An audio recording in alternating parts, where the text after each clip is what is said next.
Bonjour la communauté Intuition Nomade, c'est Jessica. Bienvenue dans cette deuxième vidéo de notre série dédiée aux débutants en tarot.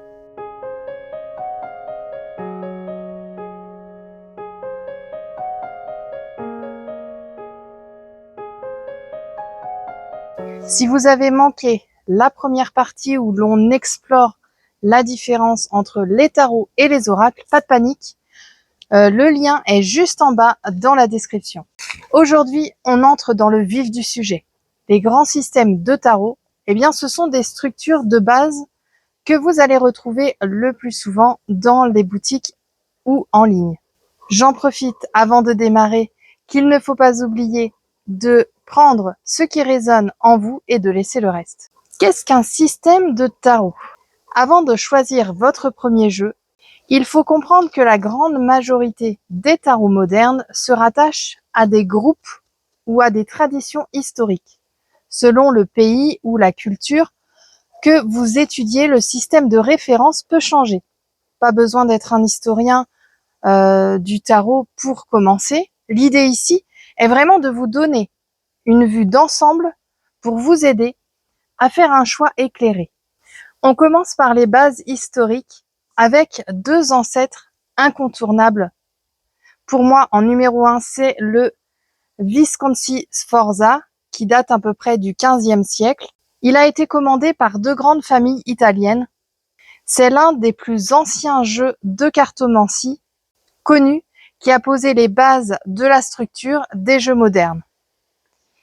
Et nous avons également le tarot de Marseille, qui lui date plutôt du XVIIIe siècle. Il est extrêmement populaire en Europe et notamment en France. D'ailleurs, petite précision historique, qui est plutôt intéressante je trouve, eh bien c'est que le tarot de Marseille, il ne vient pas du tout de la ville de Marseille. Le terme a simplement été adopté plus tard en référence aux fabricants des cartes qui exportaient le jeu, mais ses origines réelles plongent plutôt dans l'Italie de la Renaissance. Le tarot de Marseille, eh bien, il faut savoir que les arcanes mineurs, les bâtons, les coupes, les épées, les deniers, ne contiennent pas de scènes illustrées, avec des personnages, mais plutôt des motifs graphiques ou géométriques. Si vous aimez deviner l'énergie par les systèmes purs et la structure, eh bien, c'est une école absolument fascinante. Passons maintenant au système qui a révolutionné le tarot moderne et qui est le plus utilisé aujourd'hui. Eh bien, je parle du Rider-Waite-Smith ou RWS, créé par Arthur Edward Waite et publié en 1910. Ce jeu, eh bien, il doit énormément à son artiste aussi, Pamela Colman Smith, à qui l'on doit toutes les illustrations. Pourquoi il est top pour débuter? Eh bien, contrairement aux jeux de type Marseille, chaque carte des arcanes mineurs raconte une histoire avec une scène qui est complète et des personnages. Pas besoin de compter les symboles, tout est visuel et intuitif. C'est la base que j'utilise personnellement et que je vous partage le plus souvent car c'est le socle de la majorité des tarots contemporains aujourd'hui. La troisième grande famille que l'on croise beaucoup dans le milieu, eh bien, c'est le tarot de Thoth, créé par le sulfureux occulte Aleister Crowley et illustré par l'artiste Lady Freda Harris. C'est un jeu profondément ancré dans la magie cérémonielle et la cabale. Je tenais à vous en parler car c'est un incontournable de la communauté, mais je ne l'utilise pas personnellement au quotidien. Sa structure est très particulière avec des inversions dans l'ordre des cartes, des mots-clés intégrés. Entre déjà le Rider-Waite-Smith et le tarot de Marseille, nous avons déjà une inversion entre la carte de la force et la carte de la justice, et c'est déjà bien assez pour ma part. Mais ce tarot-là, c'est un outil puissant, souvent un peu plus complexe pour une toute première approche, je dirais. Enfin, eh bien, sachez qu'aujourd'hui, avec la créativité des artistes indépendants, on trouve énormément de jeux hybrides ou modernes, comme le célèbre Wild Unknown Tarot. Je crois qu'il a été traduit le tarot des mondes inconnus, qui mélange les influences pour créer de nouvelles expériences intuitives. Je vais vous le montrer. tout de suite, je l'ai en version originale, en anglais, de Kim Krans. Alors, je vais vous montrer quelques cartes. Ici, nous avons la carte du diable, par exemple. Le 5 de denier. La carte du magicien. La carte de la mort. La tour. La carte du monde.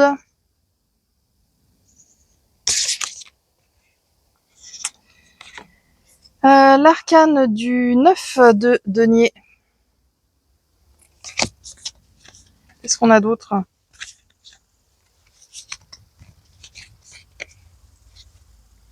Le 9 de bâton. Le 4 de coupe.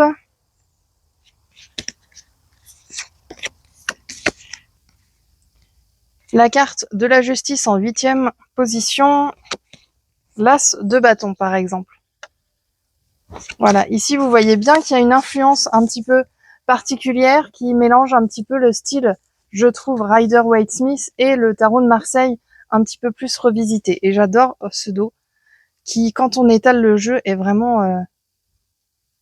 il a un petit côté magique.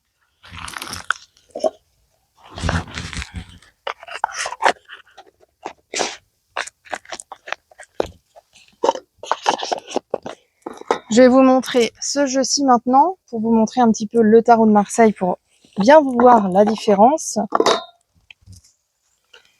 Alors, nous avons la carte ici du fou, qui n'est pas numérotée, et sur le Rider-Waite-Smith, on peut voir qu'il a le numéro 0.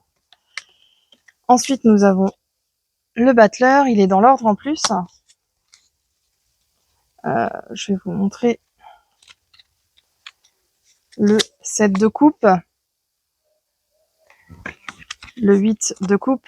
Vous voyez, il y a une différence aussi également dans le côté fleur de toutes ces cartes qui évolue petit à petit.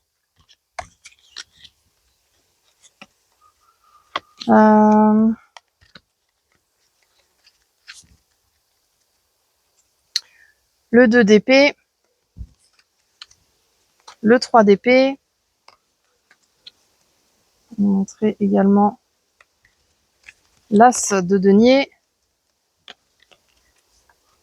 Le 2 de denier. Ensuite, je vais vous montrer des bâtons. Voilà, le 2 de bâton. Le 3. Donc là, déjà, quand on débute, on pourrait facilement inverser les bâtons et les épées. Je vais vous montrer deux cartes pour comparer. Alors. Si je prends le 3 et le 3, ça peut être bien. Alors, attendez. Vous voyez, le 3 d'épée et le 3 de bâton. Donc, on a une différence. On voit bien, il y a une épée sur cette carte-là. Mais sur le 2, par exemple, on n'a pas d'épée. Donc, on peut, au départ, un petit peu confondre les deux. J'ai déjà vu ça. Donc, c'est pour ça qu'il est peut-être pas toujours évident au départ. Bon, j'ai une chaise installée à côté. C'est pour ça que je prends les jeux dessus. Et maintenant, je vais vous montrer un petit peu celui-ci. La version française de ce jeu-là. Bon, après, moi, je suis pas très fan du fait qu'ils ne traduisent pas le titre. Mais bon. Donc, le dos de ce jeu. Et là, nous avons le 2 d'épée. Le 5 de coupe. Vous voyez, il y a une différence quand même dans ces arcanes mineures. On a une belle scène. L'as de pentacle. Le 2 de pentacle.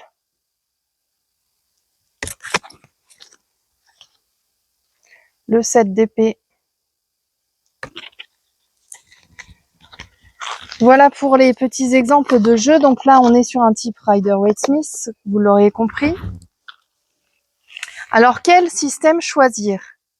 Eh bien, en fin de compte, le meilleur tarot est celui qui vous appelle le plus. celui dont l'énergie résonne avec votre cœur. D'ailleurs, pour vous aider à faire vos premiers pas, eh bien, je vous ai préparé un mini-test gratuit sur notre serveur Discord pour découvrir quelle est la carte de tarot qui vous représente en ce moment. Le lien d'invitation est juste en bas dans la description. Venez nous rejoindre et c'est vraiment un petit jeu juste histoire de s'amuser. Donc, n'hésitez pas à noter quelle est votre carte en commentaire en fonction du moment où vous faites le test. Vous pouvez également le refaire d'ici quelques temps si vous le souhaitez. Dites-moi en commentaire quel système vous attire le plus. Pensez à vous abonner pour ne pas rater la 3e partie de notre série. Et d'ici là, écoutez votre intuition, prenez soin de vous. À bientôt, bye bye!